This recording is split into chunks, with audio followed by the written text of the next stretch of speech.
In this video, I want to show you a scenario where we're coming up to make a left turn and someone is running through a red light or a very stale yellow, and then it turns into a red light. And this is supposed to teach you how to assess what that vehicle or that driver's intention is. As we're coming up to an intersection, the light is green, and as we approach, the student had a safe gap here to turn, but they decided, they didn't feel safe about making this turn while this car was approaching. So we're kind of guiding through them, like what is a safe gap, what is not a safe gap. And in this case, let's walk back, we can see that there were no pedestrians here at the crosswalk for them to have had to go into the waiting position for. And this vehicle here is pretty far away for us to be able to make this turn. So let's see when. I'm going to go back a couple of times just to get you to understand my thought process here. I'm not thinking about right this second making the turn. I'm pretty sure I can make the turn if I'm this far back and that car is that far back, but I will make my ultimate call right around here. And so I'm more or less in my waiting position, my back wheel is there, and I can, further press the brake pedal and come to a stop if I need to, but I can also now switch smoothly to the gas and complete my maneuver if I need to.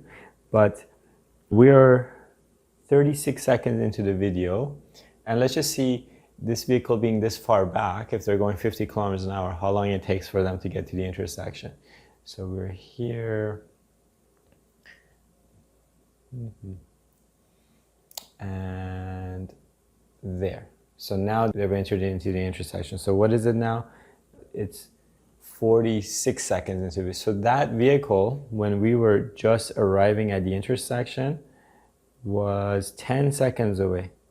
Can you make a left turn when the vehicle is 10 seconds away and there's no pedestrians here? Absolutely you can, right? This turn probably takes us 3 or 4 seconds to make. We'll find out once we actually do this turn. I'll move the video back so we can see how long does a left turn actually take. But in this case, we should be able to make this turn with plenty of buffer, and that buffer will ensure that this driver doesn't feel uneasy about our turn taking place. But the point of this video is, okay, we've come here, we've made, I guess, a wrong call of just waiting. But this person passes by, and then we had what looked like another safe gap here to take advantage of. And this would only be a safe gap if we had actually started rolling forward slowly, so as this car is clearing the intersection, we could tuck in behind him. But my student was really new to this, so they didn't make the turn. And so we ended up waiting for this vehicle as well. That's fine. And then we have these batch of cars coming here. And notice from where they're positioned when this light just goes to yellow. So they're this far back.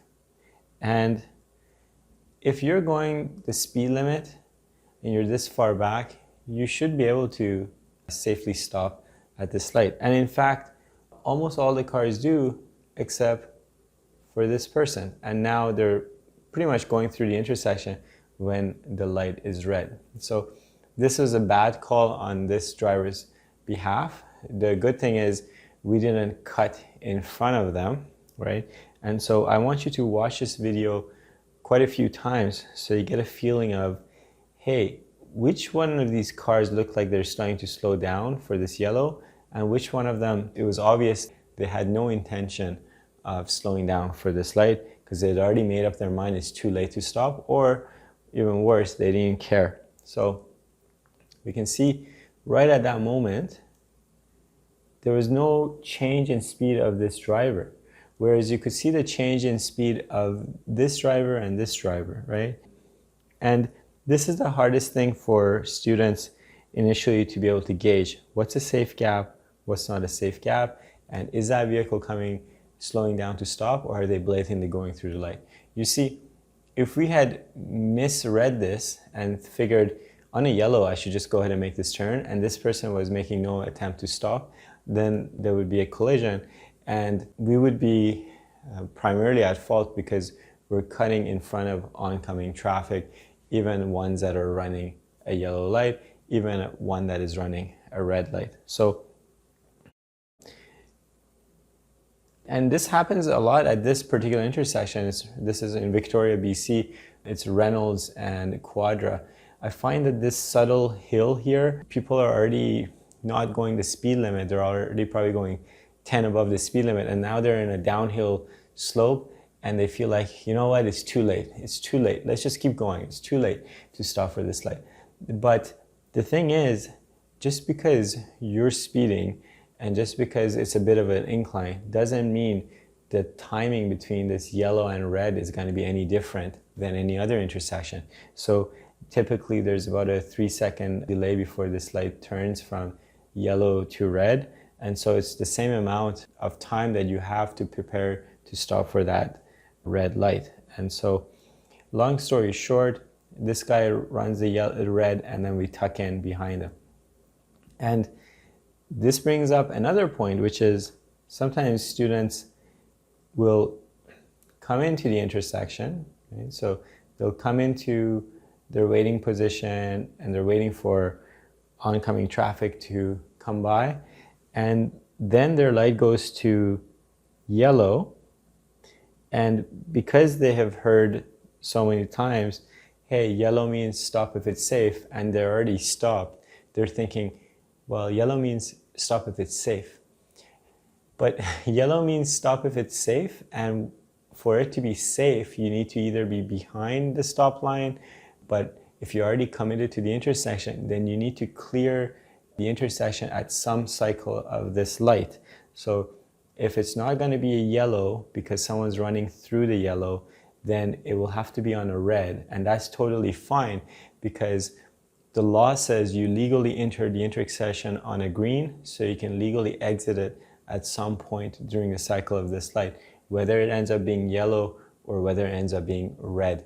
It's not our intention to wait till it's red to make the turn, but we're also not allowed to cut in front of oncoming traffic, even one that is blatantly going through the intersection when they should have safely stopped for that light.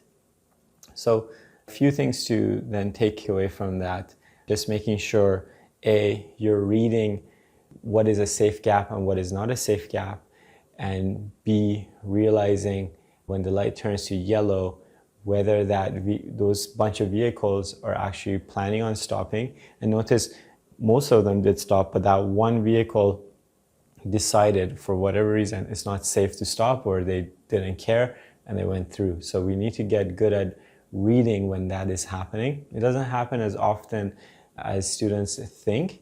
Most drivers are pretty good, but that one time where it is happening, you need to be able to catch it so you're not making the wrong call and turning.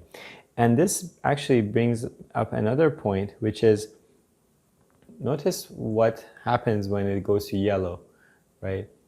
It goes to yellow, and we're a little bit late on the ball to get the car rolling, right?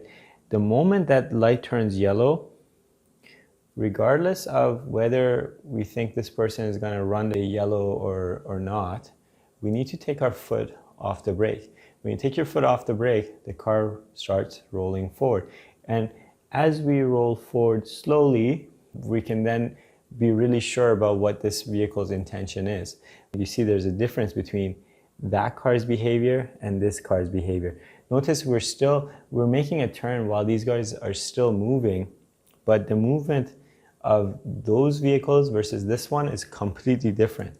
This one, no attempt at stopping at a red, but these people didn't make it look like they were just going to go through. It looked like someone that was slowing down and coming to a smooth stop.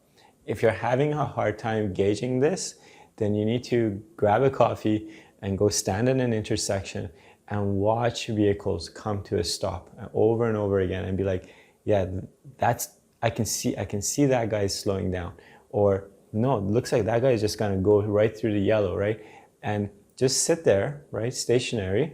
You don't have to be behind a vehicle. You can just stand by an intersection and watch people's behavior. So you get really good at telling which ones are slowing down. And if you're ever having difficulty just by looking at the car, you can also look at their tires and see what the tires are telling you. Is it starting to slow down, or is it just going at the regular speed? And then we talked about how long this turn actually takes to make. So I think we started rolling right at this moment. So it's at 103. And by 108, we had already cleared the intersection. And so that took about 5 seconds to make that turn. So going back to when we were talking about this vehicle, by the time we got to the intersection, that car, as we counted earlier, was 10 seconds away. And we just saw this turn takes 5 seconds from when we're completely stopped till we make it over there. If we were coming in and actually had still a bit of momentum, we might even be able to make that turn at about 4 seconds or 3 seconds. But the long story short is that as long as you have twice as much room, that vehicle is twice as far away as you actually need to be able to make this turn, then it's likely a safe turn. So don't be making this turn when that car is only 5 seconds away, because that means by the time you turn, this vehicle is already here. It's just passing on the nick of time. That is not the game we're playing here. So I hope this video taught you a little bit more about making these left turns at the regular intersection lights, trying to figure out who's coming to a stop, who's planning on running a yellow light, and what you should do the moment you get the yellow light.